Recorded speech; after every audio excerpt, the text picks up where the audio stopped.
Welcome back to This Week at the Chamber, giving you the top 4 things.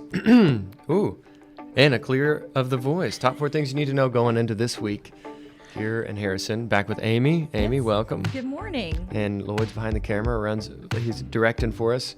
What's happening this week, Amy?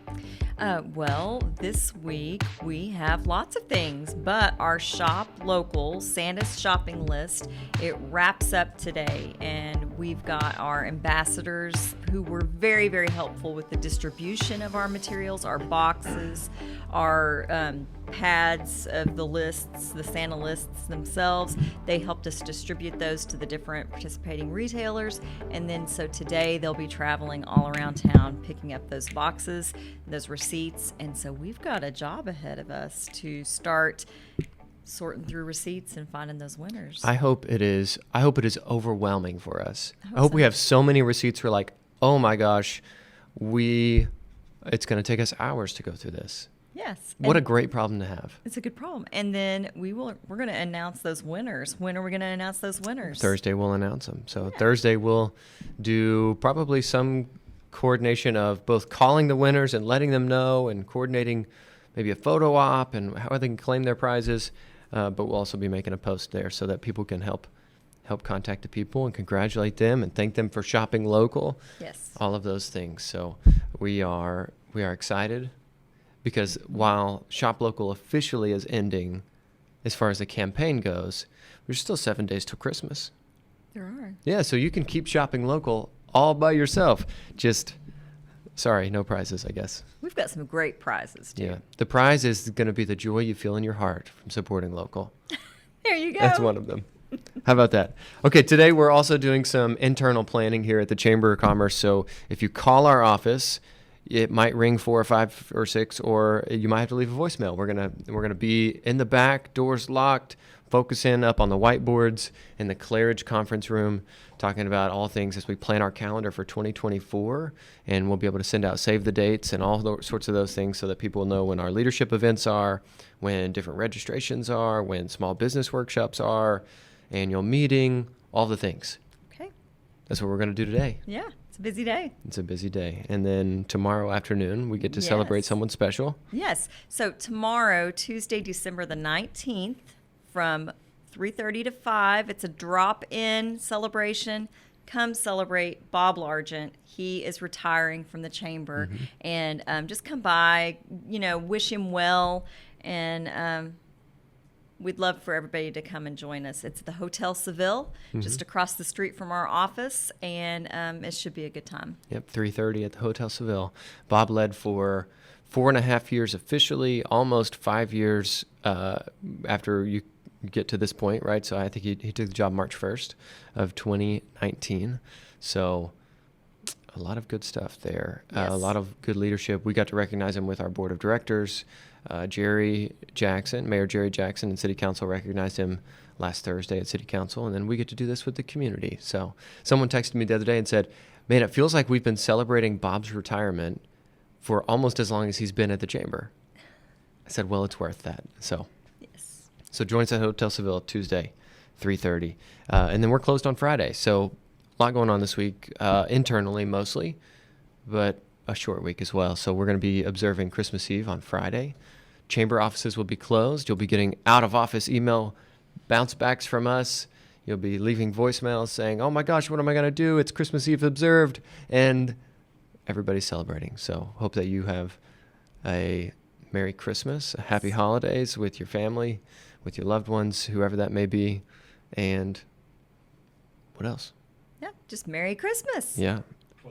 We do have we're going to be closed on Christmas as well. So we won't be doing this next week. No. We won't be doing this on Monday anyway, not on our regularly scheduled event. But we do have a guest today. I believe we have some clips from our conversation with Angela Boyers. She's the new superintendent at the Buffalo National River. And so our opportunity to talk to her, get to know her a little bit better, sharing some of her story. This is her 3rd time back being stationed at the Buffalo National River in various different roles. Of course, her first one as superintendent. So here's Angela Boyers. We're privileged to have your headquarters here in Harrison because although the Buffalo isn't in Harrison, the economic impact of the river and what it means for our communities. It's the number one thing that I missed just personally when I went to college at the University of Central Arkansas. I missed the buffalo and everything I grew up with. So it's had a close place in my heart for a long time. And it's an honor to welcome you today. Thank you. I appreciate it.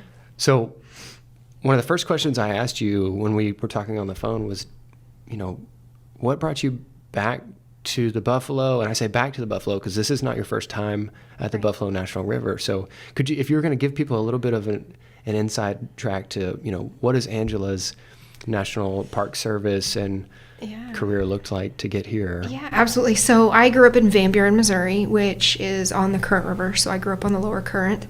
Entertainingly enough, I actually worked at a canoe rental growing up, and so that's been fun. And I went to work at Ozark National Scenic Riverways. That was my first job. I was a GS3 office automation clerk. They don't even have that anymore, so it's kind of fun to have started out. And I actually bounced back and forth between Ozark and Buffalo, working as a seasonal while I was in college. And I ended up I took some time off from college and went through the Seasonal Law Enforcement Academy for the National Park Service. And I went to Cape Cod as a seasonal, and I got hired on permanent. That was my first permanent post, was at Cape Cod National Seashore. Awesome. Very different coming from the Ozarks. It was a culture shock, but it was fun. I really enjoyed it. But during that time, I actually had the opportunity to transfer from Cape Cod back to Buffalo River, and so I took it, much to the chagrin of my supervisor at Cape Cod, and I came back to the Buffalo, and I worked at Buffalo Point. I lived in the chicken shack down at Buffalo Point, and so I say that and people giggle because they know the chicken restaurant down at Buffalo Point, and so that was a lot of fun, and I spent a few years, and then I just decided that I wanted to go out west. I wanted to try the western parks, and so I transferred to Grand Canyon. And I was at Grand Canyon National Park for 6 years, and I just kept going. I went to Yellowstone. I did 3 years in Yellowstone. Left there and went to Glen Canyon, which most people don't even know that Glen Canyon is a park, but it is a recreation area on Lake Powell in Utah, Arizona. Oh, okay. So it's a lot of fun. And then I went from there to Yosemite, and Yosemite back to the Grand Canyon, and then Grand Canyon back to the Buffalo. For me, I wanted to come home. We had started a family, my husband and I, and we wanted to be closer to home. And I have always loved the Buffalo River. It's beautiful. It's one of those places that you just have to experience, right? And if you never have, and I always tell my Park Service friends that have never been to this part of the country, I'm like, you have to come. It's one of the best kept secrets in the National Park Service. You have to come check out Buffalo River in northern Arkansas. So here I am. I'm back, and I'm really looking forward to being here, and we're going to raise our son here. So it's exciting. Yeah, since graduating high school, I didn't spend a lot of time at the Buffalo growing up, but in college, I kind of got into kayaking. It became something I fell in love quickly of the floating and the kayaking, canoeing, and then all of the hiking that is around it. We live in a beautiful part of the state for sure, but the country as well. Absolutely, with all of the outdoor recreation opportunities between the lakes and the rivers and just the hiking, it's a phenomenal area. And there are a lot of people that care deeply about the Buffalo. Very much. Some of them. Like I went on a river cleanup with the Buffalo National River Partners, an organization that y'all work closely with. And of course, there's all of the outfitters around there. But you have a lot of things going on at the Buffalo National River. We do. Some of them internal, some of them with partners. I know you've got a list of some of them today. Are there any that you want to call attention to of projects that are happening or things in the Buffalo National River that you'd want to highlight?